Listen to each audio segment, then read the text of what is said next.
বিসমিল্লাহির রহমানির রহিম।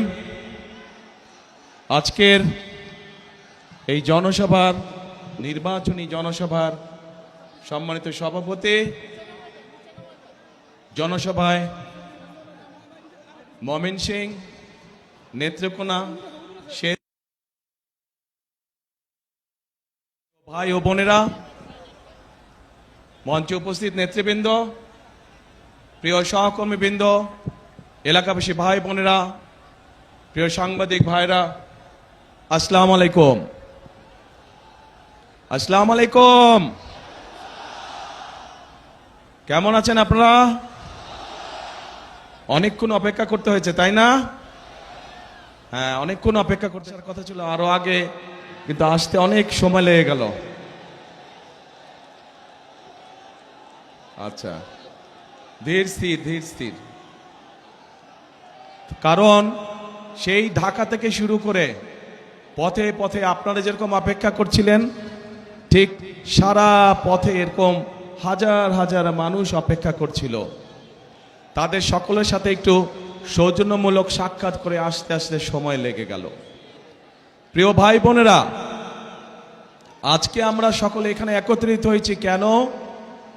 একত্রিত হয়েছি যে আগামী 12 তারিখে এই দেশের মানুষ তাদের যে অধিকার ছিনিয়ে নেওয়া হয়েছিল, যেই অধিকারের জন্য বহু মানুষ গত 16 বছর ধরে গুম, খুন, অত্যাচার, নির্যাতনের শিকার হয়েছে, যেই অধিকার আদায়ের জন্য গত 2024 সালের 5 অগস্ট মাসে, জুলাই মাসে হাজারো মানুষকে হত্যা করা হয়েছে, হাজার হাজার মানুষকে আহত করা হয়েছে, সেই অধিকার আপনারা প্রয়োগ করতে যাচ্ছেন ইনশাল্লাহ আগামী মাসের 12 তারিখে। কি সেই অধিকার? কি সেই অধিকার? ভোটের অধিকার। কেন এই ভোটের অধিকার দরকার? এই ভোটের অধিকার দরকার কারণ আমরা চাই এই দেশের মালিক যে জনগণ, সেই জনগণের ইচ্ছা মতন যাতে আগামী দিন এই দেশ সামনে চলতে পারে, সেই ইচ্ছার প্রতিফলন বা বাস্তবায়ন যাতে হতে পারে, সেই জন্যই দরকার ভোটের অধিকার। মানুষের কথা বলার অধিকার, মানুষের ন্যায্য অধিকার যাতে প্রতিষ্ঠিত হতে পারে, সেজন্যই দরকার ভোটের অধিকার। প্রিয় ভাই বোনেরা, আমি জানি ময়মনসিংহ বলুন, নেত্রকোনা বলুন, জামালপুর বলুন, শেরপুর বলুন, এই অঞ্চলগুলোতে বহু সমস্যা রয়ে গিয়েছে। নদী ভাঙন সমস্যা আছে, কর্মসংস্থানের সমস্যা রয়ে গিয়েছে, বিভিন্ন জেলাতে, বিভিন্ন উপজেলাতে ব্রিজ, স্কুল, কলেজ নির্মাণ, রাস্তাঘাট, কালভার্ট, এগুলোর সমস্যা রয়ে গিয়েছে, যেগুলো বিগত 1 যুগেরও বেশি সময় ধরে সংস্কার বা নতুন করে করা প্রয়োজন ছিল, কিন্তু কোনো কাজ হয়নি। হয়েছিল? হয়নি। কারণ ওই যে বললাম, ভোটের অধিকার ছিল না। যদি ভোটের অধিকার থাকতো তাহলে জনগণের সমস্যার সমাধান হতো। যেহেতু ভোটের অধিকার ছিল না, যেহেতু দেশে নিশিরাতের নির্বাচন অনুষ্ঠিত হয়েছিল, তথাকথিত নির্বাচন, যেহেতু দেশে আমির নির্বাচন অনুষ্ঠিত হয়েছিল, সেখানে সত্যিকারের জনগণের প্রতিনিধি ছিল না। তাই দেশের যুবক সমাজের জন্য কর্মসংস্থানের ব্যবস্থা তৈরি করা হয় নাই। তাই এলাকার মা বোনদের সমস্যার নিরাপত্তা নিশ্চিত করা হয় নাই। তাই শিক্ষা ব্যবস্থাগুলোতে সঠিকভাবে শিক্ষক প্রেরণ করা হয় নাই। তাই উপজেলা হাসপাতালে বলুন অথবা ডিস্ট্রিক্ট হাসপাতালে বলুন না কেন, সেখানেও সঠিকভাবে ওষুধপত্র, ডাক্তার সরবরাহ করা হয় নাই। প্রিয় ভাই বোনেরা, বাংলাদেশের মানুষ কি চায়? বাংলাদেশের মানুষ চায়, একজন অভিভাবক হিসাবে একজন অভিভাবক চায় তার সন্তান যাতে সুশিক্ষা বা সঠিকভাবে শিক্ষা পায়, তাই তো নাকি? একজন অভিভাবক চায় তার সন্তান সেই শিক্ষা পাক যেই শিক্ষার পরে, যেই শিক্ষা শেষ হলে পরে সন্তান কর্মসংস্থানের ব্যবস্থা করতে পারবে, বেকার থাকবে না। প্রিয় ভাই বোনেরা, তরুণরা, যুবকরা কি চায়? তারা চায় কর্মসংস্থানের ব্যবস্থা।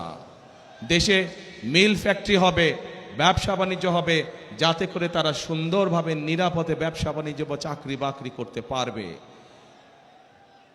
মানুষ চায়, মানুষ অসুস্থ হতেই পারে, হওয়াটাই স্বাভাবিক, কিন্তু অসুস্থ হলে যাতে করে তারা সময় মতন চিকিৎসা সুবিধা পায়। মানুষের মৌলিক চাহিদার মধ্যে এগুলোই কম বেশি মৌলিক চাহিদা। এই যে যেমন আমাদের কৃষক ভাইরা, আমরা যদি ময়মনসিংহের কথা ধরি, ময়মনসিংহ সহ আশেপাশের জায়গাগুলো যদি দেখি, এখানের কৃষক ভাইদের অনেক সমস্যা রয়েছে। বিশেষ করে যদি ময়মনসিংহে আমরা দেখি পোনা চাষ, মাছের যে পোনা, এইটি আরো অনেক বড় করা যেত। এইটি এখন দেশের বিভিন্ন জায়গায় এই মাছের পোনা সরবরাহ করা হয়, কিন্তু আমাদের পরিকল্পনার মধ্যে রয়েছে কি করে এই মাছের পোনার বিষয়টিকে শুধু দেশের মধ্যে সীমাবদ্ধ না রেখে বিদেশেও কিভাবে রফতানি করা যায়, সেই পরিকল্পনা আমাদের রয়েছে, যাতে করে কর্মসংস্থানের সুযোগ তৈরি হয়, যাতে করে এই এলাকার মানুষ শুধু একটি নয়, এরকম আরো প্রতিষ্ঠান তৈরি করার মাধ্যমে আরো মানুষকে কর্মসংস্থানের ব্যবস্থা করা যায়। প্রিয় ভাই বোনেরা, আপনাদের নিশ্চয়ই মনে আছে দেশনেত্রী খালেদা জিয়ার সময় এই দেশের মেয়েদের জন্য, এই যে আমার সামনে বহু মা বোনেরা এখানে সামনে রয়েছেন, এই দেশের মা বোনদেরকে শিক্ষা দেওয়ার জন্য মেয়েদের শিক্ষা ব্যবস্থাকে ক্লাস 1 থেকে ক্লাস 12 পর্যন্ত ফ্রি করা হয়েছিল। মনে আছে আপনাদের? প্রিয় ভাই বোনেরা, সেই মা বোনরা শিক্ষিত হয়েছে। আজকে যদি যে কোনো স্কুল, কলেজ, বিশ্ববিদ্যালয়ে আমরা যাই, আমরা দেখব যে ছেলেদের পাশাপাশি সমান সংখ্যক মেয়েরা লেখাপড়া করছে। আজকে আমরা যদি সমগ্র বাংলাদেশের জনসংখ্যা দেখি, আমরা দেখব যে সমগ্র জনসংখ্যার অর্ধেকের মতন হচ্ছে নারী। কিন্তু এই আমরা যদি দেশকে সামনে এগিয়ে নিয়ে যেতে চাই, তাহলে এত বৃহৎ জনগোষ্ঠী অর্থাৎ অর্ধেক জনগোষ্ঠীকে পেছনে রেখে আমরা কোনোভাবেই দেশকে সামনে এগিয়ে নিয়ে যেতে পারবো না। এবং সেই জন্যই আমরা দেশে নারীদের জন্য, মায়েদের জন্য, আমরা গৃহিণীদের জন্য, বিশেষ করে খেটে খাওয়া মানুষ যারা, সেই পরিবারের গৃহিণীদের জন্য আমরা একটি ফ্যামিলি কার্ড নামে কার্ড দিতে চাই মা বোনদেরকে, যাতে করে এই ফ্যামিলি কার্ডের সুবিধা প্রত্যেকটি মানুষের, প্রত্যেকটি পরিবারের কাছে, অল্প হলেও প্রত্যেকটি পরিবারের কাছে পৌঁছতে পারে, এবং যাতে করে তারা প্রতি মাসে কিছুটা হলেও স্বাচ্ছন্দ্যে কয়েকটি দিন অতিবাহিত করতে পারেন, একটু হলেও যাতে করে তাদের সহযোগিতা হয়। ঠিক একইভাবে একটু আগে আমি ময়মনসিংহের মৎস্য চাষিদের কথা বলেছি।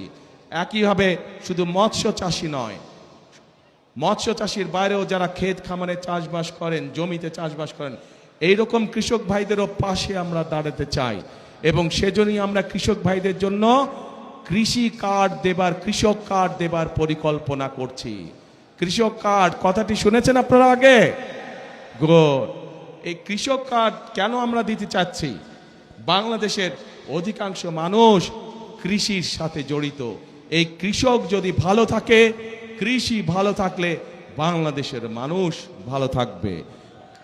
সেজন্যই আমরা কৃষক ভাইদের পাশে দাঁড়াতে চাই, কৃষক ভাইদের সহযোগিতা করতে চাই।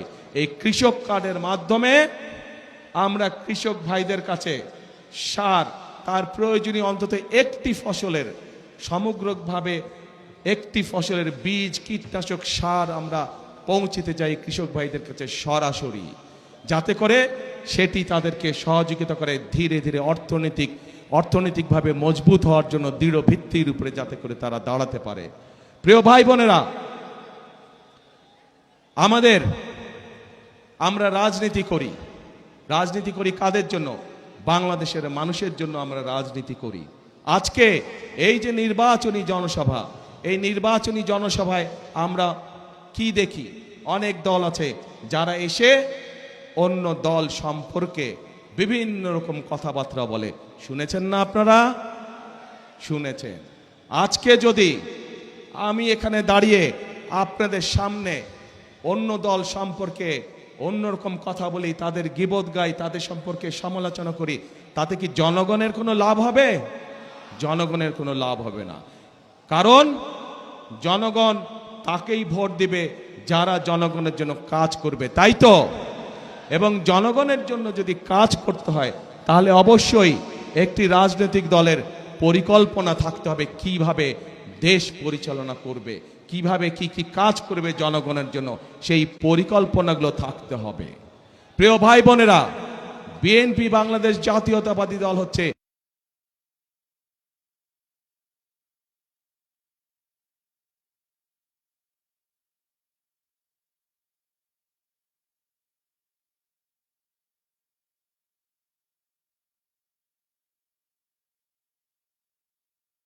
নামক দলটিরই অভিজ্ঞতা রয়েছে কিভাবে জেলায় জেলায়, উপজেলায়, গ্রাম পর্যায়ে, ইউনিয়নে রাস্তাঘাট নির্মাণ করতে হয়। কারণ বিএনপি নামক দলটিরই অভিজ্ঞতা রয়েছে কিভাবে শিক্ষার আলো এদেশের সন্তানদের কাছে পৌঁছে দিতে হয়। কারণ বিএনপি নামক দলটিরই অভিজ্ঞতা রয়েছে কিভাবে বাংলাদেশের মানুষকে নিরাপদ রাখতে হয়, আইন শৃঙ্খলা পরিস্থিতিকে কঠোর হাতে নিয়ন্ত্রণ করতে হয়। কারণ বিএনপি নামক দলটিরই অভিজ্ঞতা রয়েছে কিভাবে দুর্নীতির লাগাম টেনে ধরতে হয়। প্রিয় ভাই বোনেরা, আপনারা নিশ্চয়ই পত্র পত্রিকায় দেখেছেন এই মুহূর্তে একটি রাজনৈতিক দল যেই স্বৈরাচার পালিয়ে গিয়েছে সেই স্বৈরাচারের মুখের ভাষা ব্যবহার করছে বিএনপির বিরুদ্ধে। ঠিক সেই স্বৈরাচার যেভাবে বলতো তাদেরই ভাষা ব্যবহার করছে বিএনপি। তাদের বক্তব্য যে দুর্নীতিতে বলে চ্যাম্পিয়ন ছিল। তা আমার প্রশ্ন 2001 থেকে 2006 সাল পর্যন্ত তাদেরও তো দুজন সদস্য বিএনপির সরকারে ছিল না? ছিল। তো বিএনপি যদি অতই খারাপ হয় তাহলে ওই দুই ব্যক্তি কেন পদত্যাগ করে চলে আসেনি? এই জন্য পদত্যাগ করে তারা আসেনি, তারা সরকারে ছিল এবং তারা ভালো করেই জানতো যে খালেদা জিয়া কঠোর হস্তে দুর্নীতি দমন করছে। এবং যেই দলটি এখন এই কথা বলছে তাদের যেই দুই সদস্য বিএনপি সরকারের অংশ ছিল তারা ভালো করেই জানতেন যে খালেদা জিয়া দুর্নীতিকে প্রশ্রয় দেয় না। এবং সব ধরনের আন্তর্জাতিক পরিসংখ্যান বলে খালেদা জিয়ার সময় যে স্বৈরাচার পালিয়ে গেছে তার সময় দেশ দুর্নীতিতে নিম্ন গতিতে ছিল। এবং খালেদা জিয়া যখন 2001 সালে দেশ পরিচালনার দায়িত্ব পায় তখন ধীরে ধীরে বাংলাদেশ দুর্নীতির করালগ্রাস থেকে বের হতে শুরু করলো। এবং যেই দল এই কথা বিএনপিকে এইভাবে দোষারোপ করে তাদের দুই সদস্যের প্রথম দিন থেকে শেষ দিন পর্যন্ত সরকারে থাকাই প্রমাণ করে যে নিজেরাই নিজেদের মানুষ সম্পর্কে কত বড় মিথ্যে কথা তারা বলছে। প্রিয় ভাই বোনেরা, আমরা চাই নেত্রকোনা সহ শেরপুর সহ বিভিন্ন জায়গায় মাদক সমস্যা রয়েছে। আমরা এই মাদক সমস্যার সমাধান করতে চাই, কিন্তু মাদক সমস্যার সমাধান করতে হলে কিভাবে করবেন? আপনি কিভাবে করবেন? মাদক সমস্যার সমাধানের একটি কঠিন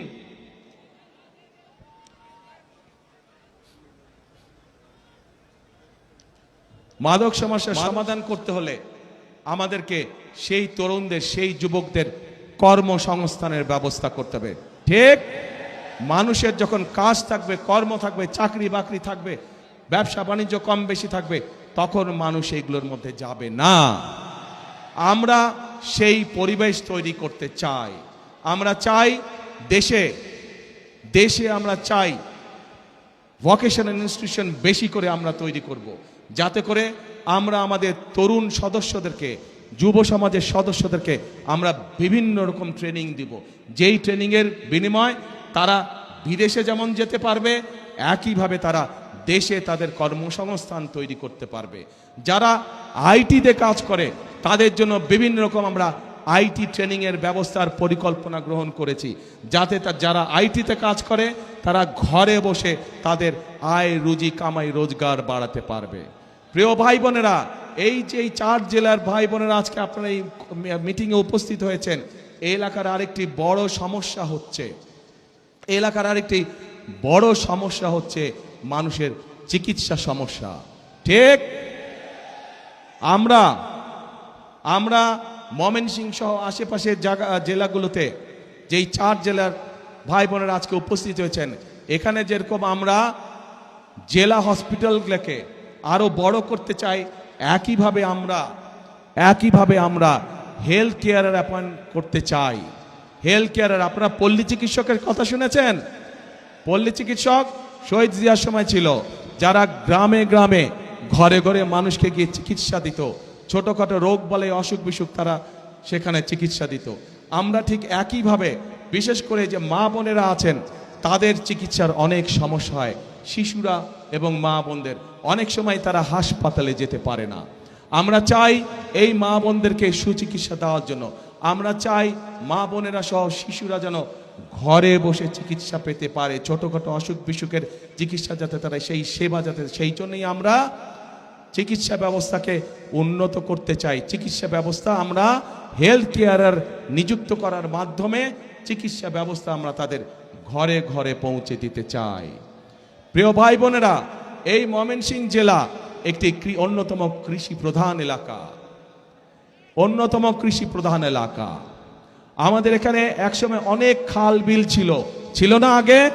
এই খাল বিলগুলো সব ভরাট হয়ে গিয়েছে।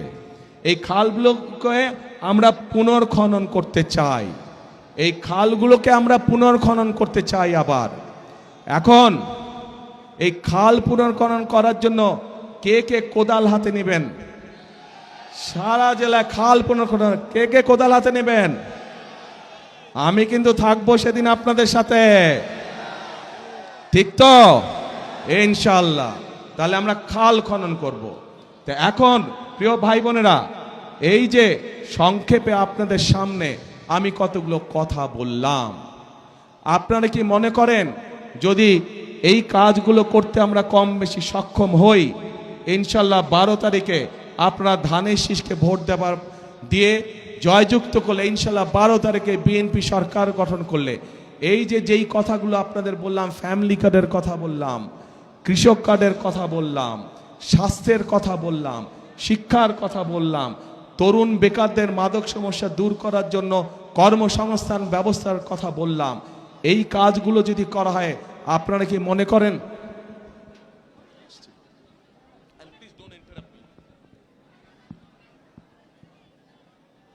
এই যে কথাগুলো বললাম, এই কাজগুলো যদি আমরা করতে সক্ষম হই, তাহলে কি আপনারা মনে করেন আপনারা সহ সমগ্র দেশের মানুষ উপকৃত হবে? কে কে মনে করেন উপকৃত হবে? সবাই মনে করেন? তাহলে আপনারা কি চান আমরা এই কাজটা করি, এই কাজগুলো করি? কারা কারা চান যে বিএনপি এই কাজগুলো করুক, যেই কাজগুলো কথা বললাম? সবাই চান? ঠিক আছে, ধন্যবাদ। এবার আমার একটা জিজ্ঞাসা আপনাদের কাছে। আপনারা তো এতক্ষণ আমাকে জিজ্ঞাসা করলেন যে ভাই ধানের শীষে তো ভোট দিব, কিন্তু বিএনপি কি করবে আমাদের জন্য, এটাই তো আপনাদের জিজ্ঞাসা ছিল আমার কাছে, তাই না? তা আমি তো বললাম বিএনপি ইনশাল্লাহ সরকার গঠন করলে আমরা কি কি করব, বললাম না এতক্ষণ? সংক্ষেপে বলছি, আরো অনেক কাজ আছে, আরো অনেক কাজ করব আমরা ইনশাল্লাহ, তবে সংক্ষেপে বললাম আপনাদের কাছে। এখন আমার একটা জিজ্ঞাসা আছে আপনাদের কাছে। আপনারা যে বললেন এই কাজগুলো করলে আপনাদের উপকার হবে, কিন্তু তার আগে তো ভাই আপনাদেরকে একটা কাজ করতে হবে। কি সেই কাজটা বলেন তো? শুনি না। ইয়েস, 12 তারিখে ধানের শীষকে জয়যুক্ত করতে হবে। এই 24 জন দাঁড়ান তো, ওখানে দাঁড়ান, 24 জন দাঁড়ান, ওখানেই দাঁড়ান, আপনারা ওখানেই দাঁড়ান, লাইন করে দাঁড়ান, ধাক্কা ধাক্কি করো না, ধাক্কা দিয়ে করছেন, লাইন করো না, জাস্ট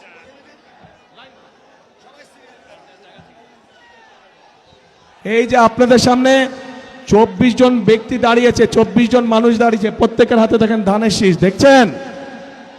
চেনেন এই 24 জনকে?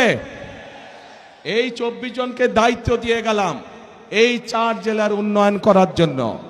তাদের হাতে ধানের শীষ দিয়ে তাদেরকে আমি দায়িত্ব দিয়েছি। এখন আপনারা আপনাদের দায়িত্ব বুঝে নিতে হবে তাদের কাছ থেকে। পারবেন?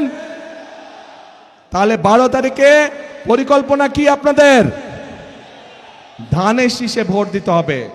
বসেন নেতৃবৃন্দ, এরা সবাই হচ্ছে ধানের শীষের লোক। এদেরকে জিতিয়ে আনতে পারলে আমরা ওই কাজগুলো সব করতে পারবো।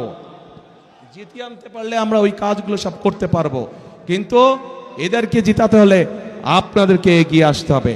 আপনারা এগিয়ে আসলে ধানের শীষ জিতবে। আপনারা এগিয়ে আসলে ধানের শীষের পরিকল্পনাগুলো সব জনগণের জন্য বাস্তবায়িত হবে, দেশের মানুষের জন্য বাস্তবায়িত হবে। প্রিয় ভাই বোনেরা, আরেকটি পরিকল্পনার কথা আপনাদেরকে বলতে চাই।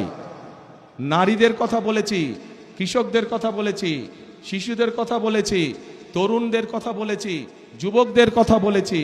আরেক শ্রেণীর মানুষ আছে আমাদের সমাজে, যেই মানুষগুলো আমাদের জন্ম থেকে মৃত্যু পর্যন্ত আমাদের সাথে থাকেন। তারা সম্মানী মানুষ। তারা জীবনের বিভিন্ন সময় আমরা যখন বিভিন্ন মুসিবতে পড়ি, সেই সময় তারা আমাদেরকে পরামর্শ দিয়ে থাকেন। সেই মানুষগুলো কারা?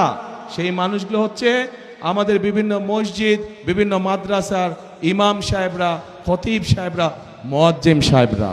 আমরা এই সম্মানী মানুষগুলোর জন্য ইনশাআল্লাহ বিএনপি সরকার গঠন করলে পর্যায়ক্রমিকভাবে সারা দেশে বিভিন্ন মসজিদ, মাদ্রাসার ইমাম সাহেব, খতিব সাহেব যারা আছেন, মুয়াজ্জিম সাহেব আছেন, তাদেরকে আমরা সম্মানী দিতে চাই সরকারের পক্ষ থেকে, যাতে করে তারা সম্মানের সাথে জীবন যাপন করতে পারেন। শুধু তাই নয়, একই সাথে আমরা তাদেরকে বিভিন্ন রকম ট্রেনিং দিব, যাতে করে তারা ভালোভাবে জীবন যাপন করতে পারেন। এই পরিকল্পনা ভালো লেগেছে আপনাদের কাছে? ইনশাআল্লাহ। তো এখন ভাই বোনেরা, 12 তারিখে তো আপনারা কি করবেন? হ্যাঁ, ধানের শীষে ভোট দিবেন। যাবেনটা কখন? ভোট দিতে কটার সময় যাবেন? দুপুর 12টায়? ও, দুপুর 11টায়? সকাল 9টায়? তো কখন? হ্যাঁ, তাহাজ্জুদের নামাজ পড়তে উঠবেন ওই দিন। আল্লাহর কাছে রহমত চাইবেন যে যাতে সারা দেশের ধানের শীষ জয়যুক্ত হতে পারে। এই রহমত চাইবেন আল্লাহর কাছে। তারপরে এলাকার মানুষকে সাথে নিয়ে আপনি মুসলমান হলে তাহাজ্জুদ পড়বেন, আপনার অন্য ধর্মের ভাই বোন যারা আছে তাহাজ্জুদ পড়ে বের হবেন, তাদেরকে সাথে নিয়ে যাবেন। গিয়ে তারা তাদের ধর্মীয় আচার অনুষ্ঠান ভোরবেলায় যেটা থাকে সেটা তারা করবে। পাশে আপনারা মুসলমান যারা ফজরের জামাত আদায় করবেন, যার যার যেই ভোট কেন্দ্র, ভোট কেন্দ্রের সামনে, ঠিক আছে? করে লাইন দিয়ে দাঁড়াবেন। ভোট শুরু হবে, সাথে সাথে ভোট দেওয়া ইনশাল্লাহ শুরু করবেন।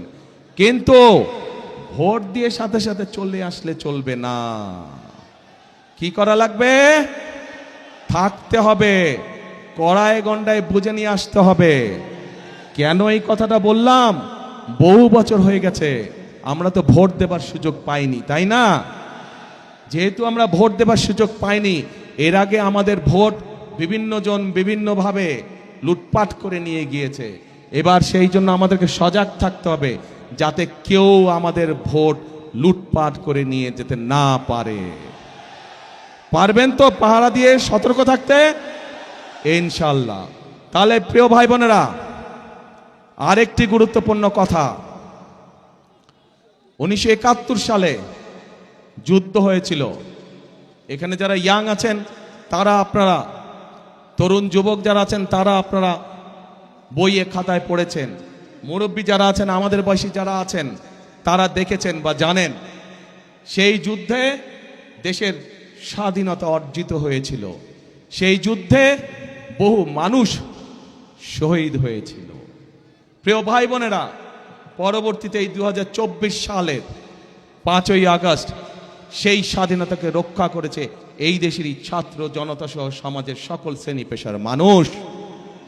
প্রিয় ভাই বোনেরা, সে 71 সালের যুদ্ধই হোক, 24-এর আন্দোলনই হোক, কে পাহাড়ি মানুষ, কে সমতলের মানুষ, কে নিগোত্রী মানুষ অথবা কে বৃহৎ জনগোষ্ঠীর মানুষ, এটি কিন্তু কেউ দেখেনি। রাজপথে সবাই পাশাপাশি আন্দোলন করেছে। ৭১ সালে যুদ্ধের মাঠে সবাই একসাথে যুদ্ধ করেছে। কে মুসলমান, কে বৌদ্ধ, কে খ্রিস্টান, কে অন্য ধর্মের মানুষ কেউ দেখে নাই।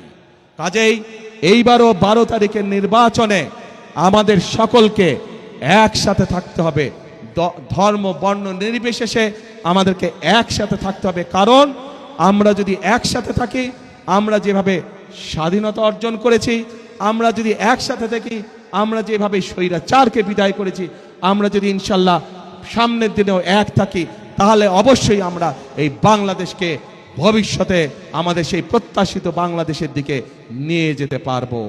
কি বোঝা গেছে ভাই? সেই প্রত্যাশিত বাংলাদেশকে যদি গড়ে তুলতে হয়, তাহলে স্লোগান হবে একটাই। কি সেই স্লোগান? করব কাজ, করব কাজ, গড়ব দেশ, সবার আগে বাংলাদেশ। আবার বলে, করব কাজ, সবার আগে বাংলাদেশ। প্রিয় ভাই বোনেরা, মনে রাখতে হবে, আমরা ঐক্যবদ্ধ থাকলেই বাংলাদেশ এগিয়ে যাবে। আমরা ঐক্যবদ্ধ থাকলেই আমাদের প্রত্যাশিত বাংলাদেশ গড়ে তুলতে পারবো। আমরা ঐক্যবদ্ধ থাকলেই জনগণের শাসন কায়েম করা সম্ভব হবে। আমরা ঐক্যবদ্ধ থাকলেই জনগণের প্রতি জবাবদিহিতা নিশ্চিত করা সম্ভব হবে। কাজেই আসুন, আমাদের আজকের এই নির্বাচনী জনসভার শপথ হোক, আমরা এই বাংলাদেশকে জনগণের বাংলাদেশে পরিণত করব। আমরা এই বাংলাদেশকে জনগণের কাঙ্ক্ষিত বাংলাদেশে রূপান্তরিত করব। শেষ কথার এক কথা, করব কাজ, গড়ব দেশ, সবার আগে বাংলাদেশ। আল্লাহ হাফেজ। বাংলাদেশ জিন্দাবাদ, বাংলাদেশ জাতীয়তাবাদী জিন্দাবাদ। আপনাদের সাথে আবার 12 তারিখের পরে দেখা হবে। কোথায় দেখা হবে? খাল খনন কর্মসূচিতে দেখা হবে। খাল খনন কর্মসূচি, সবাইকে কোদাল নিয়ে আসতে হবে। পারবেন ইনশাআল্লাহ। আল্লাহ হাফেজ, আল্লাহ হাফেজ।